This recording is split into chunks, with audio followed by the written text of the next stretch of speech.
Hello and welcome to the opening show of our primetime series, What Would You Do? If you see something and you think it's wrong, do you step in or do you step away?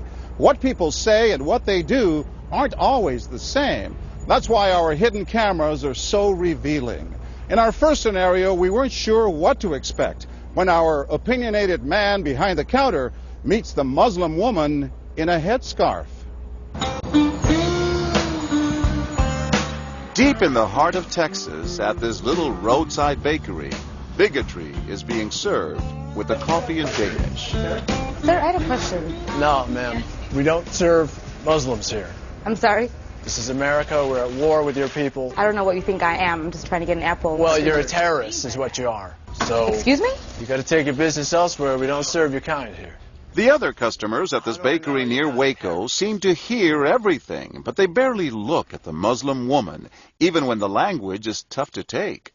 Get back on the camel and go back wherever you came from. Sir, I'm an American. I was born and raised in this country. No, you're not. Americans don't wear towels on their head. Muslim Americans say these are words they hear all the time in all parts of the country. But here at the bakery, what the customers don't know is that this Muslim woman and the man behind the counter are actors. The bakery is working with us, all part of a primetime hidden camera experiment on prejudice and patriotism. Please take your business elsewhere. Am I asking too much? When no one even tries to help her, she makes a direct appeal. Sir, would you mind ordering me an apple strudel?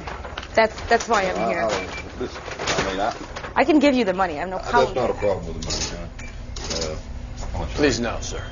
Huh? I'm not going to let you order it. But when he gives her the cold shoulder, she finally just leaves. You could have helped her out. You could have spoken up. Why not?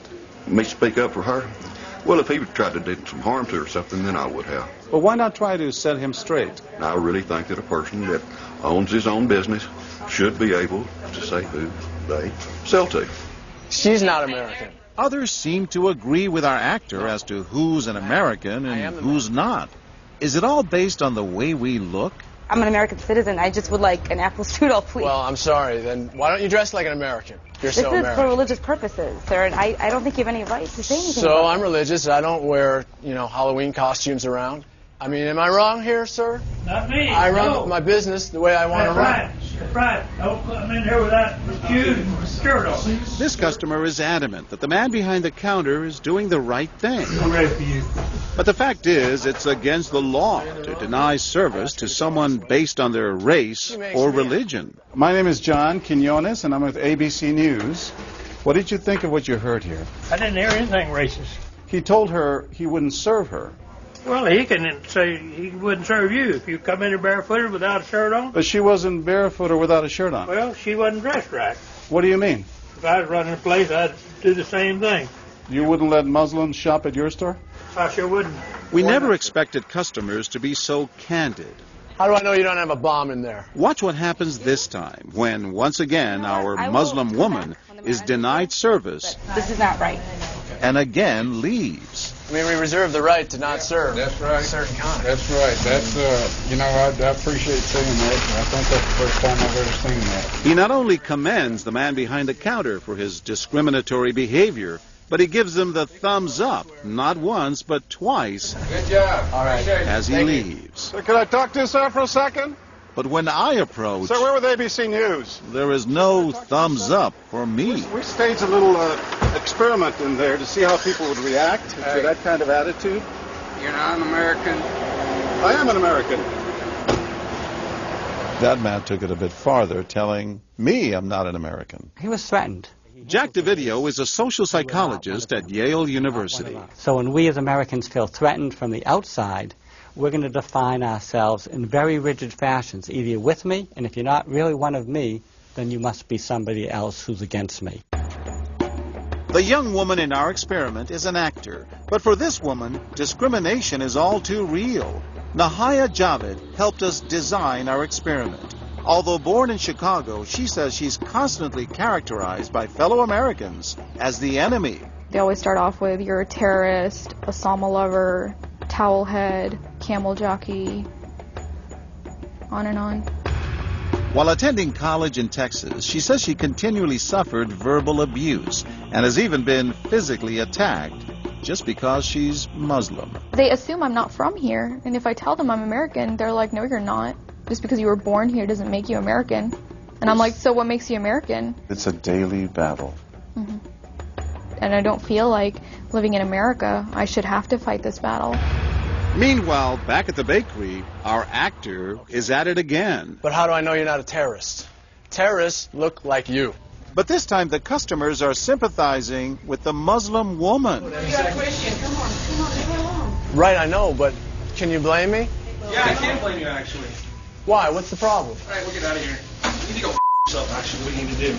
Okay, sir. I'm a good American, all right? We're at war with these people. My dad's a veteran. Go yourself. So is mine. And he's not the only one who walks out in anger. You need to stop segregating against people. It's wrong. Excuse me? She's an American. No, just like you're a bad American. Time and again, people speak out with their pocketbooks. You lost a couple of customers, just so you know. But look what happens when this man threatens to leave. You're not a good American, sir. I believe I am a good American. My son just came back from serving in the Army for over a year in Iraq, and that has nothing to do with her rights. I understand that. Thank you, sir. And I hear what you're saying.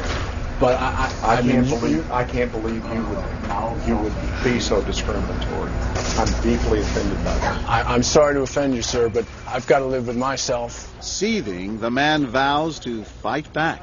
I will let people know this. I've stopped here every time I've come by this place, and I'll never stop here again.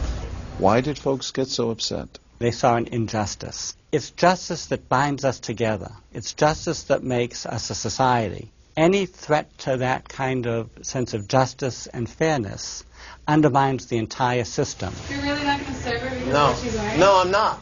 Perhaps that's why more customers are outraged by our actor's hateful behavior than approve of it. You're not dressed like an American. But no one is more persistent than these two young women who can't believe what they're hearing. Take your jihad, take it back out to the parking lot. Excuse me? I mean, I got to protect my customers, okay? You're really offensive and disgusting. Well, I'm sorry. I'm just trying to protect you here. Thank you. You're don't know sick. what's Like that doesn't mean anything. This is a different How do you know? culture. You're These people so are trying ignorant. to kill Americans. It's disgusting. It is my culture. So you're ready to serve me, but you're not ready to serve her? You're obviously dressed like an American. Big deal. She's Muslim. And unlike the others, they don't just leave in anger. They stand their ground. So you're going to regulate what people wear? Yes, because I believe Are you the the degree manager? of... No, I'm not the manager. Well, can I speak to your manager?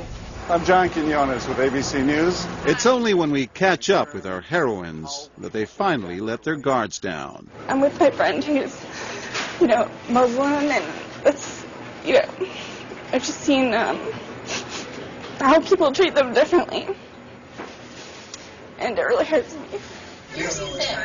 Just watching them stand up for what they believe in touches Professor DeVideo. In a way, they defended America, and I was impressed by that, because they wanted this to be a just society, a just place, a just bakery. I'm John Quinones. And remember this man whose son served in Iraq?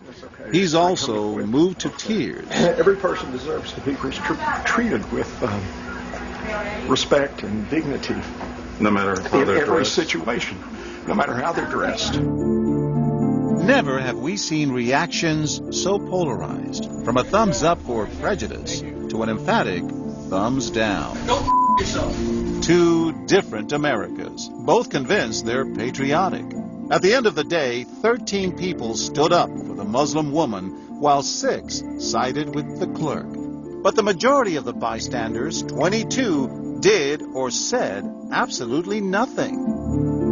That's what's most frightening to Muslims like Nahaya, who was watching our experiment. In fact, so frightening that they often avoid going out by themselves. It's really sad because I'm old enough to be able to do things by myself. I shouldn't need a chaperone all the time. But that one time that I'm alone and something bad might happen, I'd rather be safe than sorry. Hi, I'm Nahaya. It's no wonder this young woman was so moved by the people who came forward to protect a stranger who just happens to be Muslim. Thank you so much for what you did, and I wish more people would do these type of things. And I do too. It would make my life a lot easier. God go with you.